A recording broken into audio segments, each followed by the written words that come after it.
Hello, hello, hello. We are back on live, guys.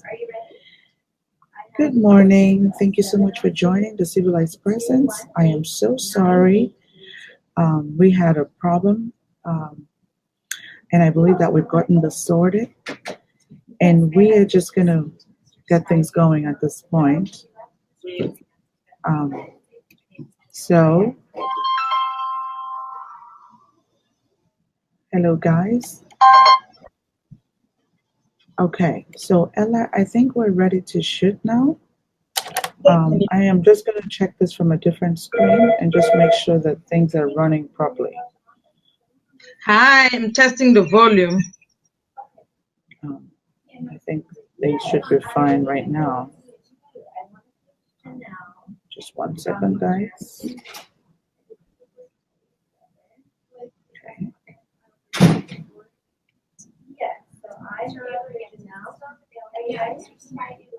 Okay, so we are live right now, Ella. And so this is working now. So, guys, we're just going to continue with our conversation. I'm so sorry about what happened. And for those of you that were here earlier on, we are talking on the topic how to foster civility in the health homes and why it is very important for us to be able to do this. So, before we went off, Ella, we had a question for you, and that what does civility mean to you, and how can it be practiced in your sector? So over to you, Ella. Hi, Louisa. Hello, guys, for the problem with the volume earlier.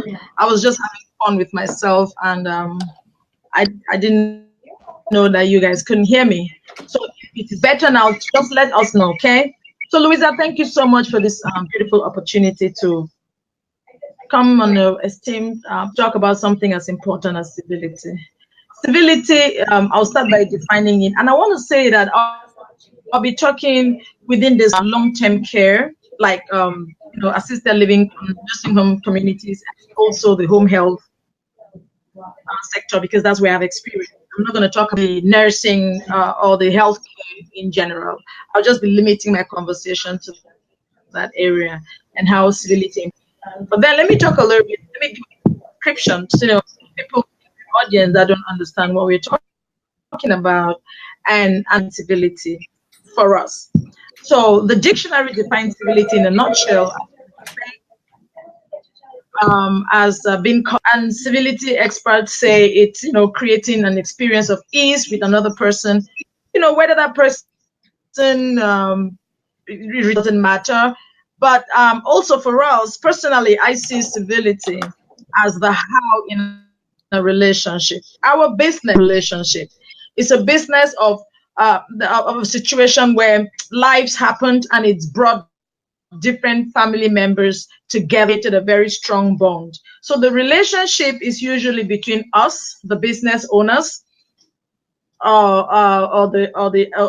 it's about the caregivers, these amazing caregivers that serve in these communities, and it's also about loved ones who want support for their family members who could just be going through a transition or who are trying to support their loved ones through the end of life.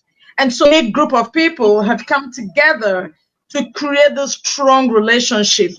And what sustains that relationship and brings joy and ease for everyone is the how we manage that relationship. It's the how, the way we communicate, the way we respect each other. It's really to some extent not about the client themselves or the residents themselves, because some of them are already they're experiencing some form of Alzheimer's, so they don't even know what is happening around them, be bogged in or really pressured by the pain they're experiencing, and they won't even have the opportunity to say thank you. Some of them may never say thank you, really use kind words on you. But like I said, it doesn't matter what you get back. It's about you, of civility to the people around you and building and nurturing these relationships. So for us, civility is the relationship. Right. So civility is really about people's treatment, like we have heard earlier on. And, healthcare professionals are sometimes, of course, subjected to a lot of verbal abuse, by patients or by their loved ones. And of course, I understand that this can be very demoralizing and emotionally painful. And on the other side, we also do have that the patients do not feel that they're getting the right treatment. And so this causes so much back and forth, and really it affects the relationship, the patient caregiver relationship. So my next question for you would be, how can civility help to ease the experience while engaging in crucial conversations that are related to either health and welfare of the loved one?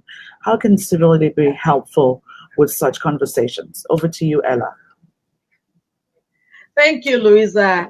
You see why I said civility to us is really about the how of a relationship.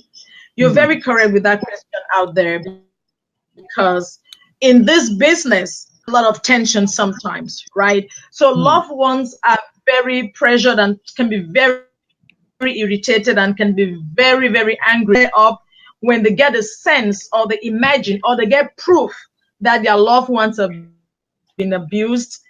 All reasoning, they can come out very forcefully sometimes with the caregivers or also with the administrators. Or if a caregiver tries to report this with the client, and sometimes the loved ones are not very patient or don't understand them, it becomes an issue. Cultural differences, Louisa. So sometimes Mhm. because most of my caregivers are immigrants, some of them are immigrants. Now I'm caregivers who are sent into the communities because we also Mm. have caregivers who are loved ones. There's Mhm. some people have the privilege loved ones take care of them when they can till a certain time in life when they require help. So in this case, Right. I think it applies to both though. Sometimes you so much pressure Mm. that you can get to a place of exchange if you're not careful with your words and if you don't make a conscious intentionally to communicate. These conversations are very crucial. Mm.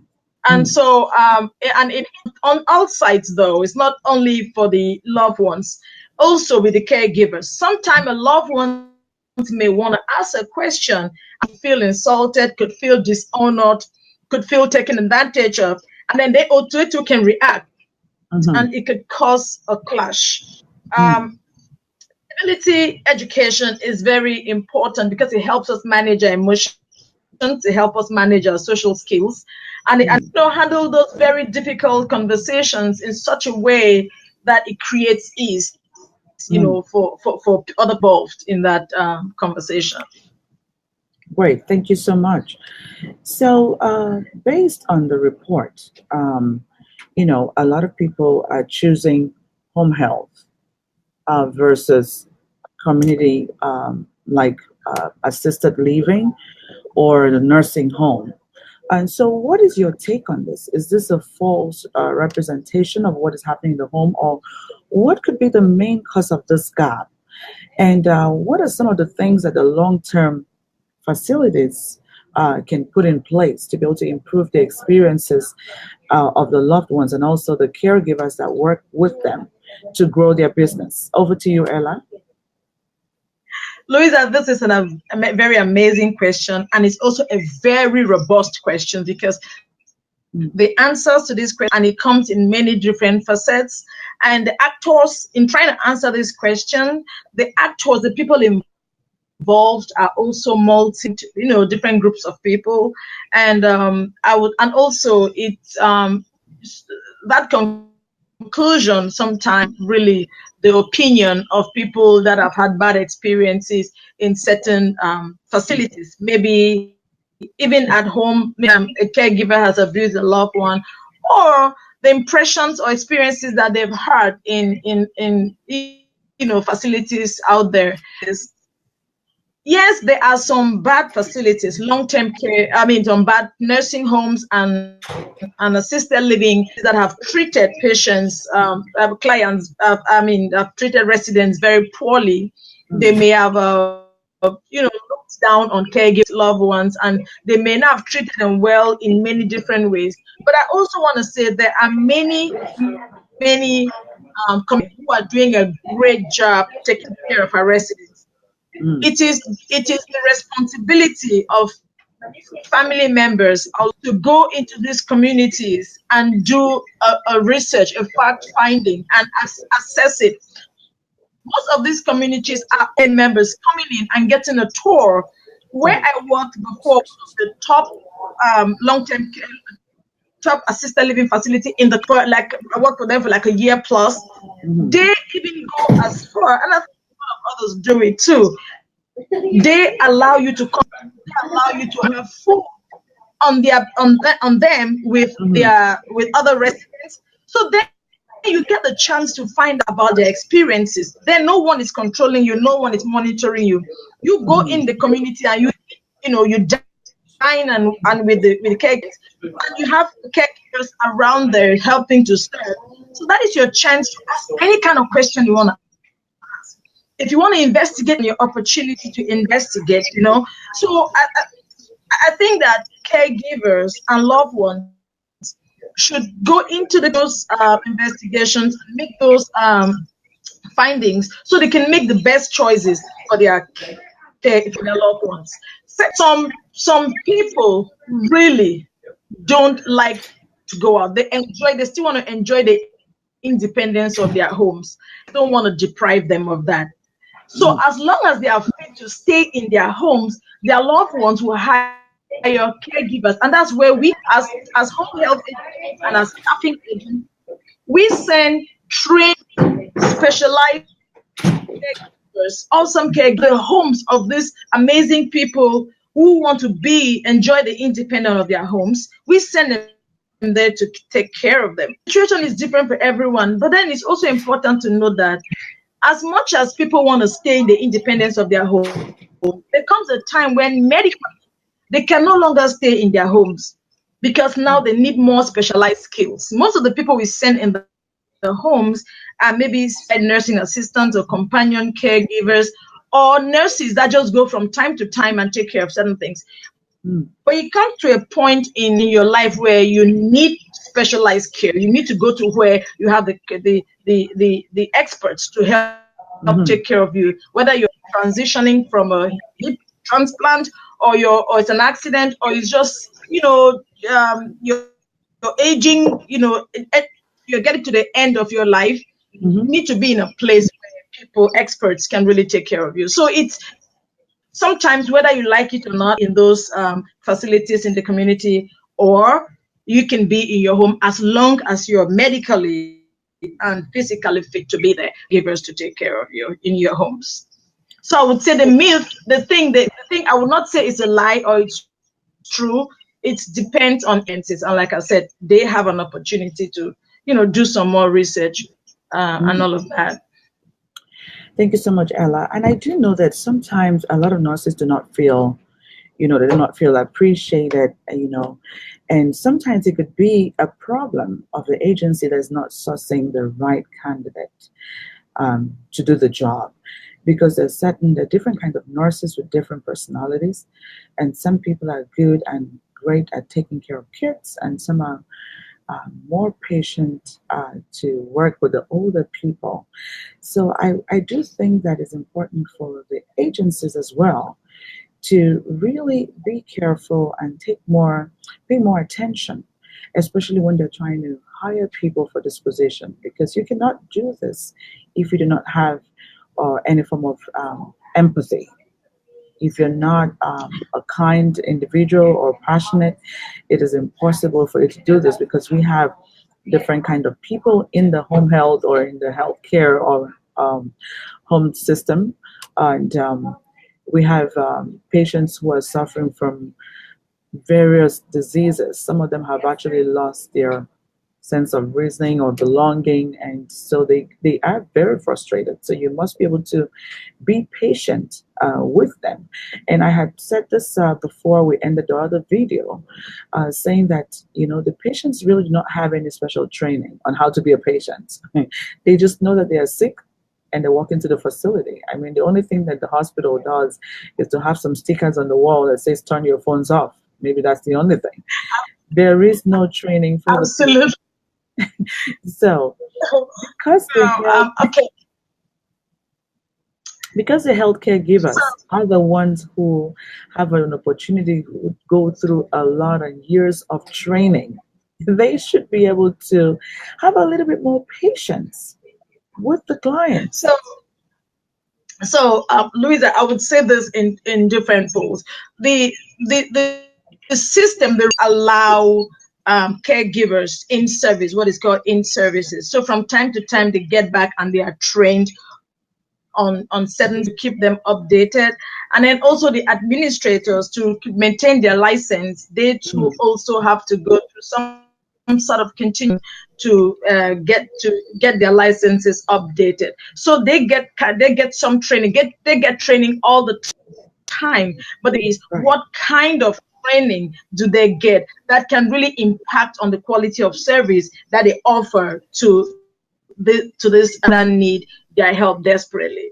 And this is where we get to the quality of care that are caregivers. When we Mm, see that the financial documents of these facilities are hemorrhaging a lot, because also they are losing caregivers, they are paying overtime, and mm, because caregivers are not stable, and that is also when they hemorrhage money because their clients or big accounts that they have secured, they are beginning to lose those accounts because of the quality of care. And that's what in Miracles we say that we pride we run on the excellent care, on the promise of amazing care. And we believe that amazing and awesome care is because of amazing and awesome caregivers. So someone will think, oh, do you esteem your caregivers over your clients? No. Celebrate the caregivers and you create that environment both internally and Care physically, on the and promise of amazing care. And we believe that is conducive to work, then you're sure that you can get a lot of benefits. For example, let's talk a little bit about civility on this subject. Talking about civility as an ability relationship to create ease for people.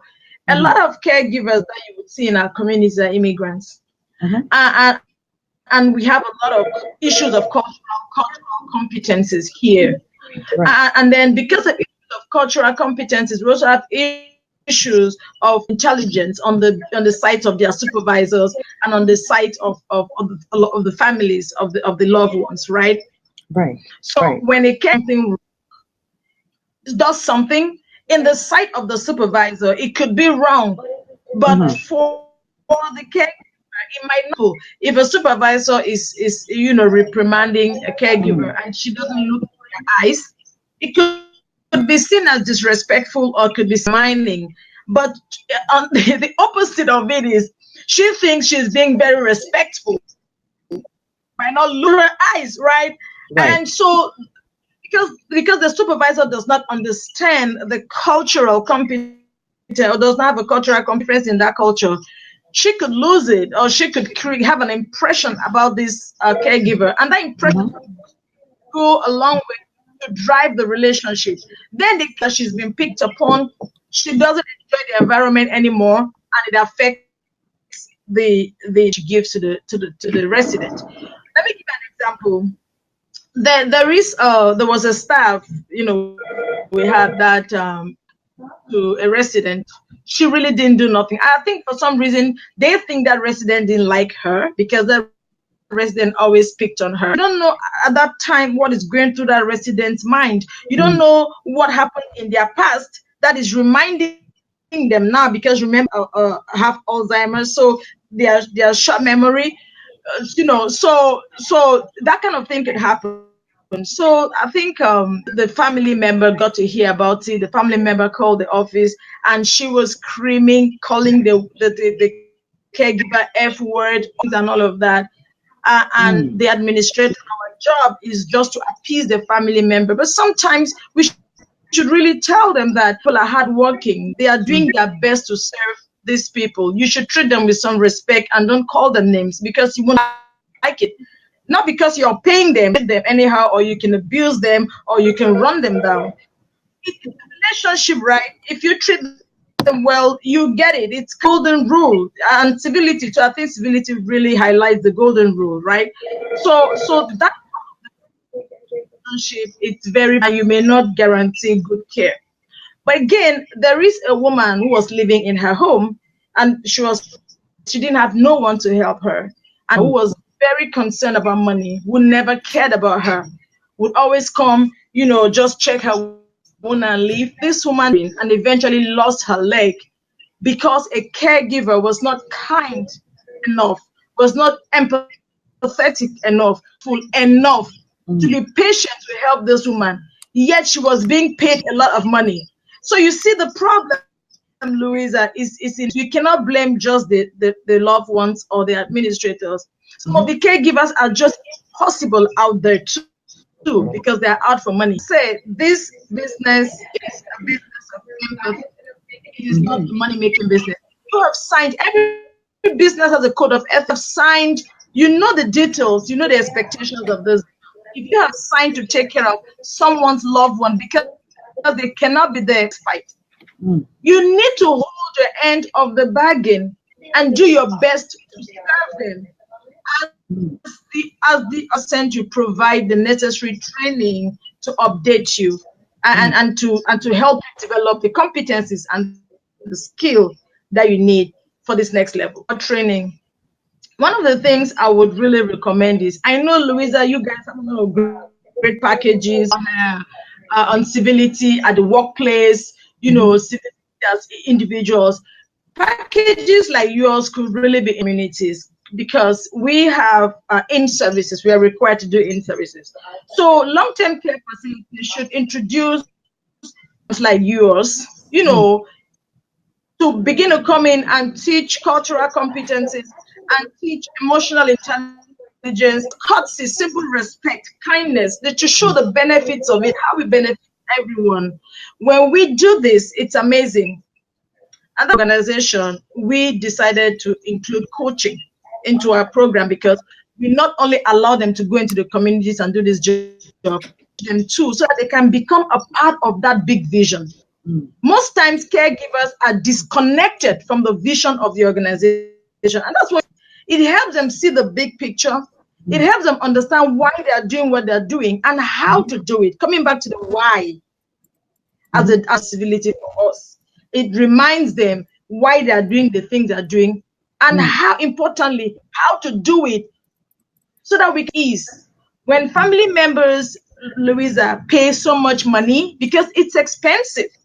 When family members pay so much, they are expecting peace. They are paying for peace of mind.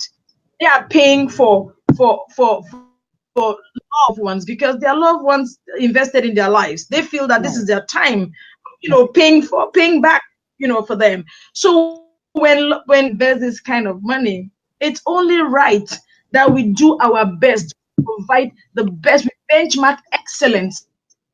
We can care. We match their loved ones with the right caregivers, with the right training and the right mindset that they can, either way enjoy the things that they all desire. Before they came into this.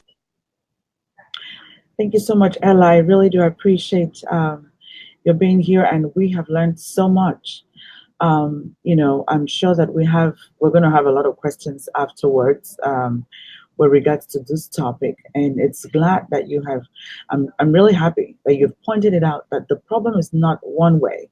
From so I understand, it is in between the caregivers, the patients, and the family, and of course the agency, the company that hires them as well, has got a problem. So we all have to work together to ease the experience of the patient, because the patient is the one who's suffering in the middle of all of this. If the family decides to misbehave and fight all they can with the caregivers, it has nothing to do with them. It's the patient who suffers all of this. So I'm really grateful, and I really have to apologize that the cameras or the sound system didn't go well the first time. And this is a topic that, of course, we will have to speak about it again because I know it is very broad. But I do appreciate your patience for waiting on to deliver this session. And like Ella had mentioned, we do have a lot of trainings here, and you have an opportunity to be a civility trainer. Now, we have so many home health, assisted living, the hospitals, and we have specialized trainings that can be offered in this sector. And so, if you want to learn more about what we do, you can visit our website. It's www.thecivilityacademy.com. And you can also send me an email. It's louisa@thecivilityacademy.com. We will be happy to come into your organization and just kind of have a look at what is happening and access what is going on and share with you ways in which we can be helpful in trying to make things better. Because, of course, a better experience for the clients means good business. And of course, it increases your profitability. And who doesn't want to get that? So, guys, Absolutely. I That's hate to let you go because we have gone over time. But we will have to bring this back and have another session on this next week sometime as a bonus session and really talk more about this topic. But thank you so much. Like I mentioned, we have the Train the Trainer programs that are coming up in different cities. We have in Virginia, in Dubai, in London, UK, in Nigeria, and in Ghana. So if you want to get some of the information, shoot me an email. It's Louisa at thecivilityacademy.com. So we are just trying out new platforms to bring this session to you. That's why we had a little bit of a hitch today. We were trying out something else that seemed like it was a lot more better. It has all the best reviews. Hope that it gets better. Maybe we just have to learn some more on how to use it. So thank you for your absolutely. patience. I hate to let you go, but I have to. So bye for now, and I will see you again on Monday, same time, 9:30 a.m. Eastern Time. And Ella, thank you so much. It was such a pleasure working Thank you, Lou. with you. I really have, learned so much about what is happening in your sector, and we will have to do this again. We'll have to have a repeat on this section because we had most of the people that we have online are from the health sector, and so I know when they saw the topic, they wanted to learn what does this lady have to say.